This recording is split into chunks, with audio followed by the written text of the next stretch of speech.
Hello guys, welcome in my class and welcome in my channel. आज हमारा lecture 38 है and आप सबका स्वागत है मेरे चैनल तैयारी फॉर ड्रीम्स। हम लोग तैयारी कर रहे हैं बैंक एग्ज़ाम्स की, ऑल बैंक एग्ज़ाम जितने भी होते हैं। तो हमारी इंग्लिश की सीरीज़ स्टार्ट है। आज हमारा एक नया टॉपिक हम स्टार्ट कर रहे हैं।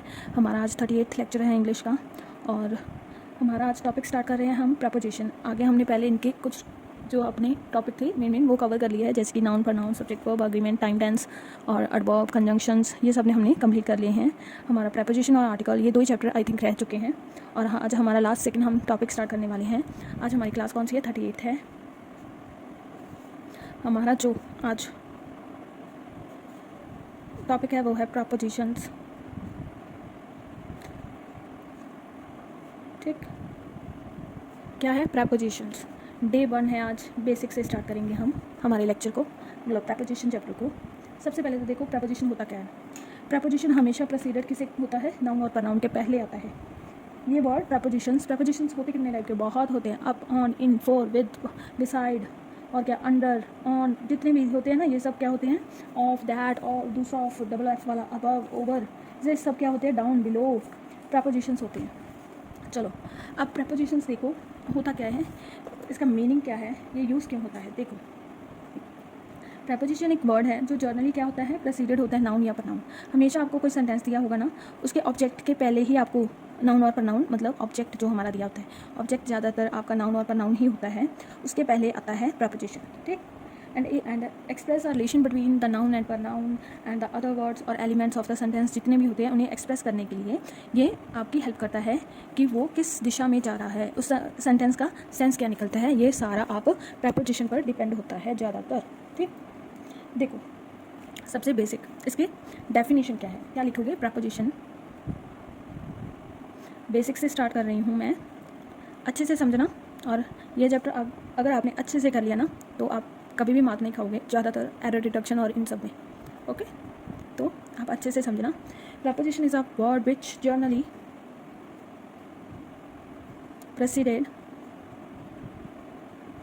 precedes a noun and pronoun or pronoun and express a relation between the noun, pronoun and other words or elements in the sentence. Okay, ये एक्सप्रेस करता है किसको? मतलब नाउन और प्रोनाउन को, वो क्या कर रहा है, और एलिमेंट्स को, अदर एलिमेंट्स को इन अ सेंटेंस। देखो प्रपोजिशन हमेशा किससे प्रेसिडेड होता है? नाउन और प्रोनाउन। पर सम केसेस होते हैं, 3-4 केसेस हैं आई थिंक, हाँ 4 या 5 केसेस हैं जिसमें क्या है, आपके जो प्रपोजिशन है वो लास्ट में दिया होगा, सेंटेंस में लास्ट में दिया होगा। तो वो हम आगे करते हैं एक एक कर। ये इसका नोट लिख लो सम टाइम। और जो नोट है इसे एक्सप्रेस करने के लिए या इसको एक्सप्लेन करने के लिए 4-5 रूल्स हैं जो मैं लिख दूँगी आपको, कब कब ये एंड में आता है, मतलब प्रपोजिशंस एंड में आते हैं। ठीक, तो मैं तब बता दूँगी आपको। यहाँ पर लिख लो some time prepositions are placed at the end of a sentence and not before a noun and pronoun. Okay, इसके कुछ केसेस होते हैं 5-6 जो मैं आगे आपको बता दूंगी, ठीक, कि कब कब एंड में आपका प्रपोजिशन आता है। चलो अब देखो, there are the 4 type of prepositions. अब प्रपोजिशंस तो इतनी हैं, इन्हें क्या किया गया है? 4 कैटेगरीज में डिवाइड किया गया है। ठीक, चलो लिखो यहाँ पर क्या लिखेंगे हम? There are 4 types of prepositions. Okay, first one which one is a preposition of time. Time के लिए कौन कौन सी प्रपोजिशन यूज़ होती है? जब सेंटेंस में किसी टाइम की बात की गई हो।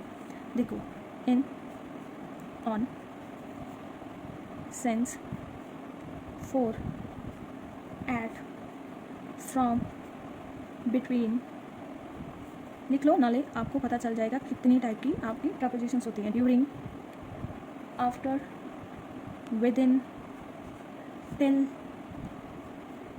Until, from and from, extra. ये सब क्या है आपकी प्रेपोजिशन ऑफ टाइम है। ये तो एक टाइप की होगी। अब देखो दूसरी क्या है, प्रेपोजिशन ऑफ पोजीशन या फिर प्लेस। किसी पोजीशन या फिर कोई प्लेस बताने के लिए आपको जो प्रेपोजिशंस आप यूज़ कर सकते हैं वो क्या कौन सी हैं, देखो।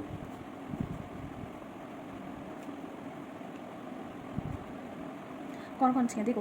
बिटवीन, ये भी आगे रूल बताऊंगी मैं आपको हर एक का कि बिटवीन इसमें कब यूज़ होगा और इसमें कब यूज़ होगा। तो आप एक बार ये लिख लो, बेसिक लिख लो, बेसिक्स कर लो पहले। Between, among, amongst, amid, amidst, in, at, on, beside, besides, etc। ये सब क्या है आपकी प्रेपोजिशन ऑफ प्लेस है। ओके, अब थर्ड वन क्या है, प्रेपोजिशन ऑफ डायरेक्शन। ओके, आपकी ये होगी ना, मैं आगे कर दूँ, चलो। Third one is a preposition of direction. Preposition of direction क्या कहते हैं, देखो मतलब कौन सी होती हैं। अलोंग, सबसे पहले तो across, against, up down, to towards, for from, at, on, extra. ये सब क्या है आपकी प्रेपोजिशन ऑफ डायरेक्शन है। क्या है, प्रेपोजिशन ऑफ डायरेक्शंस। अब लास्ट वन हमारा क्या है, अदर प्रेपोजिशंस, जो आपकी बाकी रह गई हैं वो कौन सी हैं, देखो। अदर प्रेपोजिशंस जैसे कि with, with, without, by, of, around, about, besides, except, extra. ये सब क्या है, कुछ अदर प्रेपोजिशंस हैं। ठीक, ये सब आपको क्लियर हो गया ना, आई होप क्लियर हो गया होगा। अब हम क्या करेंगे, सबसे पहले तो आप ये देख लो रूल्स। हम करेंगे अपने rule number 1, basic rules of prepositions के। बेसिक, सबसे बेसिक रूल क्या है आपका, रूल नंबर 1 क्या कहता है, एज अ जनरल रूल है कि सबसे पहले यही आता है कि preposition is a placed before it objects. Objects में क्या होता है, जैसे कि नाउन, प्रोनाउन, ये सब। ठीक, फर्स्ट रूल क्या लिखेंगे, as a general rule a preposition is placed before its object। For example, जैसे कि इसकी एग्जांपल भी देख लो कि कौन सी प्रपोजिशंस मतलब कैसे यूज़ होती है। General rule, the book are laying on the table.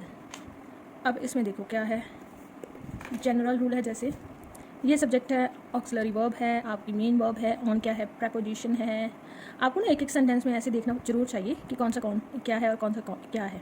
ठीक, इससे आपको क्या होगा, लर्न हो जाएंगे सारे वर्ड्स कि कौन से एज अ एडजेक्टिव यूज़ होते हैं, कौन से एज अ सब्जेक्ट यूज़ होते हैं, कुछ भी है। ठीक, ये क्या ऑब्जेक्ट है, ऑब्जेक्ट की प्लेस पर क्या आता है, नाउन या फिर आपका प्रोनाउन। ठीक, अब टेबल क्या है, आपका नाउन है। तो हमेशा प्रेपोजिशन किसके पहले आती है, बिफोर इट ऑब्जेक्ट। ऑब्जेक्ट क्या है, the table is a object, तो प्रेपोजिशन आ गए ऑन इसके पहले, बिफोर दैन। ठीक, जैसे कि एक एग्जांपल और देखो, the cat is under the basket. अब इसमें देखो क्या है, द कैट क्या है, आपका सब्जेक्ट है, ऑक्सिलरी वर्ब है, इज़, अंडर क्या है, आपका प्रेपोजिशन है। ठीक, द बास्केट क्या है, आपका ऑब्जेक्ट है, और ये क्या है, नाउन है। ठीक, इसी तरह आपको पता होना चाहिए, ये आपका जनरल रूल है। सबसे पहले रूल ही ये आता है कि ये ऑब्जेक्ट के पहले आता है, जहाँ फिर नाउन और प्रोनाउन के पहले आता है। अब जो मैंने आपके कहा था, आपको बोला था सबसे पहले कि some time preposition are place at the end of the sentence. ये कुछ एक्सेप्शंस हैं, है ना। तो उस एक्सेप्शन को मैं अब डिफाइन करने वाली हूँ, कब कब ये एंड में प्रेपोजिशंस आपकी आती हैं। ठीक, चलो अब लिखो यहाँ पर note, but there are some exceptions to the above explained rule। जो ऊपर ये रूल दिया है ना आपको, इसके एक्सेप्शंस क्या है कि कब कब प्रपोजिशन ऑब्जेक्ट के पहले नहीं आती बल्कि लास्ट में आती है। देखो सबसे पहले तो ये, जब भी आपको preposition should be eight the and कब आती है, जब भी आपको रिलेटिव प्रोनाउन दैट दिया हो सेंटेंस में, ठीक, तब आती है आपके फॉर लास्ट, मतलब प्रपोजिशन लास्ट में आती है। लिखो यहाँ पर एक एक्सेप्शन, पहले वाली, सबसे पहले वाली, कि जब भी object as a relative pronoun दिया हो, ठीक, दैट क्या दिया हो, जो ऑब्जेक्ट है रिलेटिव प्रोनाउन दैट दिया हो सेंटेंस में, तो हम क्या यूज़ करेंगे, preposition at the end of the sentence use करेंगे। ओके, जैसे कि लिखो the preposition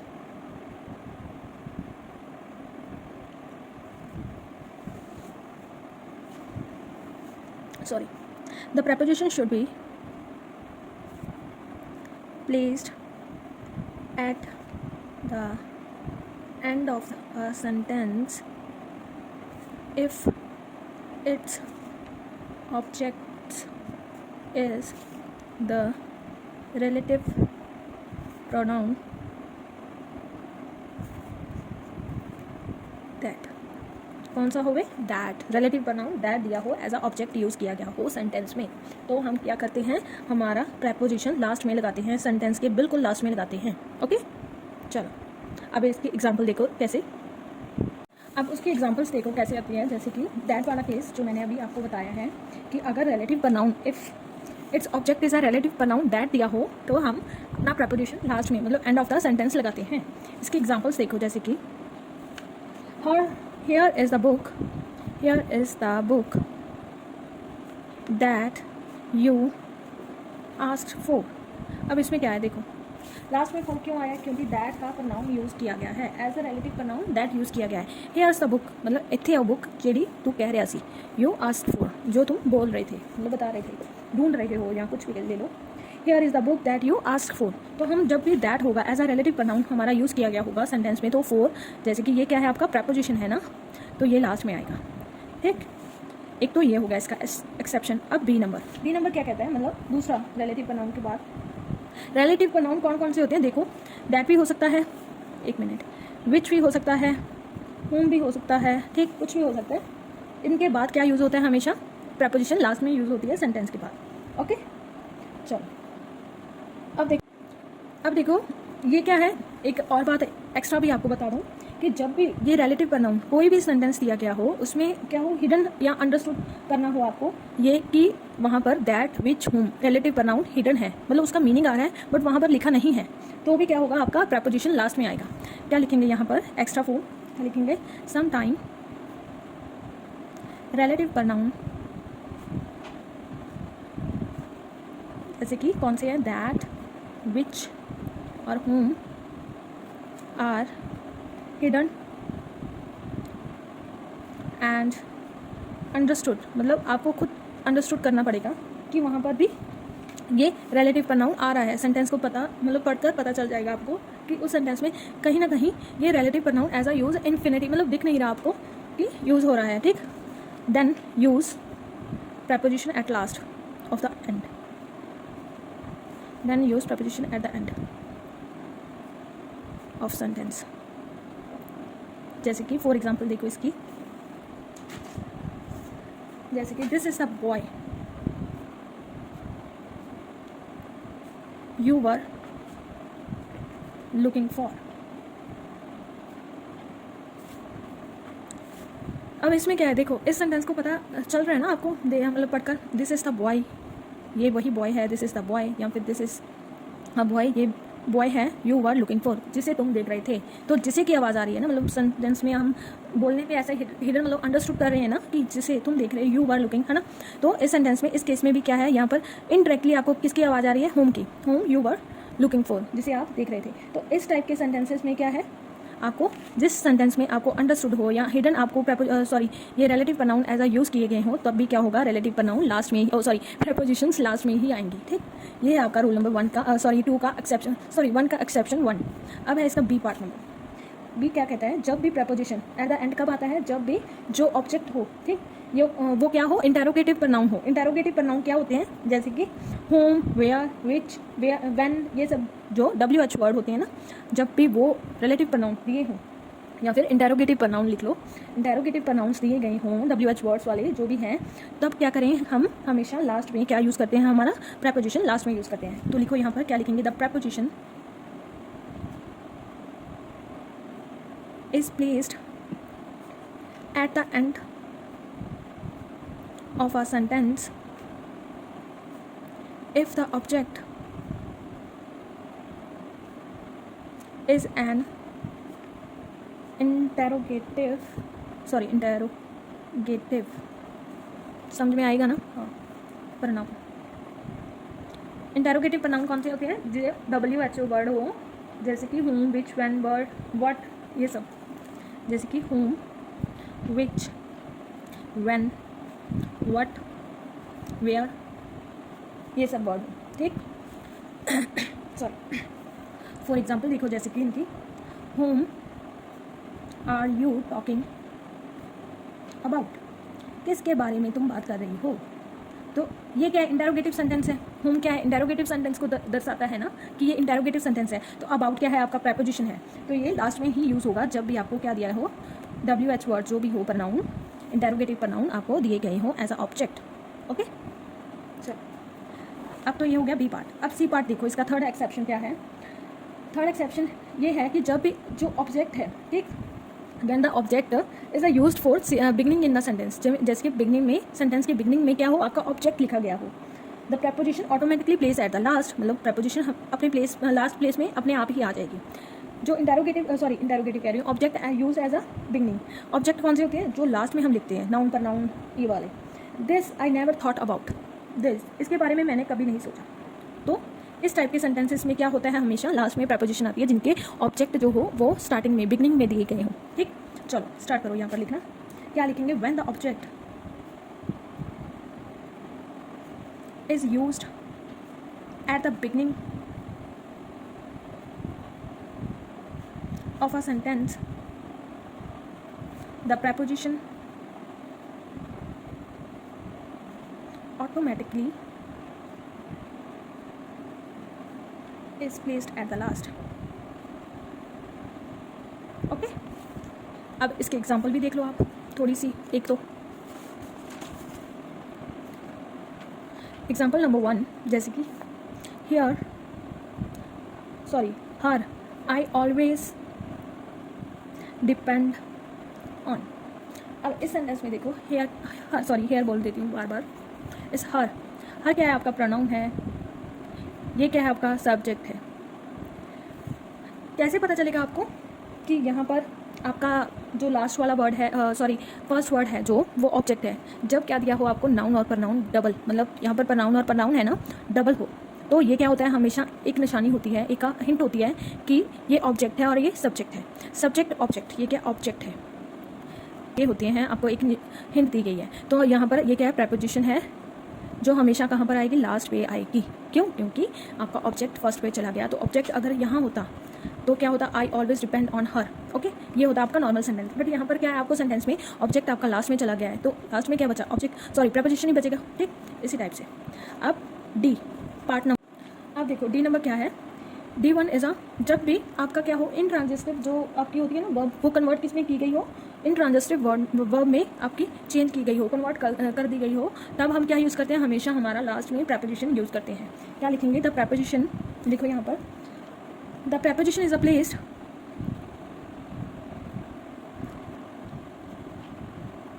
at the end of a sentence when it is used to convert an intransitive verb into a transitive verb. Okay, जैसे कि example देखो इसकी, the poor should not be laughed at। इस case में क्या है, आपकी eight क्या है, लास्ट में आ गया। क्यों? क्योंकि यहाँ पर आपको इंट्रांजिटिव जो वर्ब है वो यहाँ पर कन्वर्ट कर दी गई है ट्रांजिटिव वर्ब में। ओके, चलो अब नंबर ई क्या कहता है, जब भी आपको स्ट्रक्चर दिया गया है, क्या structure, after the possessive structure. Possessive structure क्या होता है, बिंग बुंग वाला। ओके, जैसे कि आफ्टर क्या लिखेंगे यहाँ पर, after such possessive, sorry passive लिखना था, बोलना था, सॉरी यार, फ्लो में थोड़ा सा ज़्यादा ही हो गया। पोजेसिव स्ट्रक्चर, फिर पोजेसिव बोल दिया, passive structure.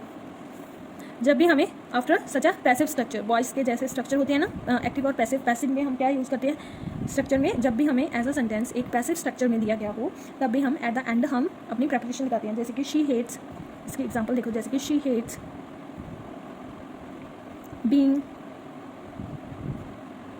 Laughed at. She hates being laughed at, ये क्या आपका पैसिव सेंटेंस है। क्यों? क्योंकि यहाँ पर देखो बीइंग आ गया ना, वर्ब की थर्ड फॉर्म आ गई, तो ये एक्टिव से पैसिव में चेंज हुआ है। और पैसिव स्ट्रक्चर में हमेशा आपका क्या आता है, लास्ट में आपकी प्रेपोजिशन आती है। अब इसका ई पार्ट देखो, सॉरी एफ मतलब सिक्स्थ एक्सेप्शन देखो, इतना फॉलोइंग सेंटेंसेस स्ट्रक्चर, कुछ दो सेंटेंसेस, एक सेंटेंसेस स्ट्रक्चर दिया है दूंगी आपको, तब भी जब उस केस में भी आपको क्या होता है, ऑलवेज प्रेपोजिशन लास्ट में आती है। In the following sentence structure, जैसे कि देखो सब्जेक्ट दिया हो सबसे पहले, फिर आपकी वर्ब दी हो, फिर प्लस ऑब्जेक्ट दिया हो आपका, फिर आपको इन्फिनेटिव दी हो, फिर आपका प्रेपोजिशन हो। अब इसकी एग्जांपल देखो, I have a house to live in, मेरे पास एक घर है उसमें रहने के लिए। तो आई क्या है आपका सब्जेक्ट है, वर्ब क्या है, हैव है, हाउस क्या है आपका ऑब्जेक्ट है, टू लीव क्या है, ये क्या है, लीव भी टू भी एक प्रेपोजिशन है, बट लीव क्या है आपका इन्फिनेटिव है। ओके, और इन क्या है आपका प्रेपोजिशन है। ओके, इस स्ट्रक्चर को आप जब भी किसी भी सेंटेंस में देखो तो आप समझ लेना लास्ट में क्या आएगा, आपका प्रेपोजिशन आएगा। ये थे इसके कुछ एक्सेप्शंस, बाकी रूल्स और जो मेन अपने प्रेपोजिशंस हैं उनके बारे में हम कल बात करेंगे। आज के लिए इतना ही था गाइस, और thank you so much for watching my videos and tata bye bye, take care and please like the video, subscribe my channel and please share with your friends जो भी तैयारी कर रहा है बैंक की एग्ज़ाम की। And all the best for your preparation, and खींच के करो प्रिपरेशन ताकि आपका भी एग्ज़ाम क्लियर हो सके। और thank you so much, bye bye, tata, take care and see you in next video with next rules and some important prepositions. Bye bye, tata, see you in next video.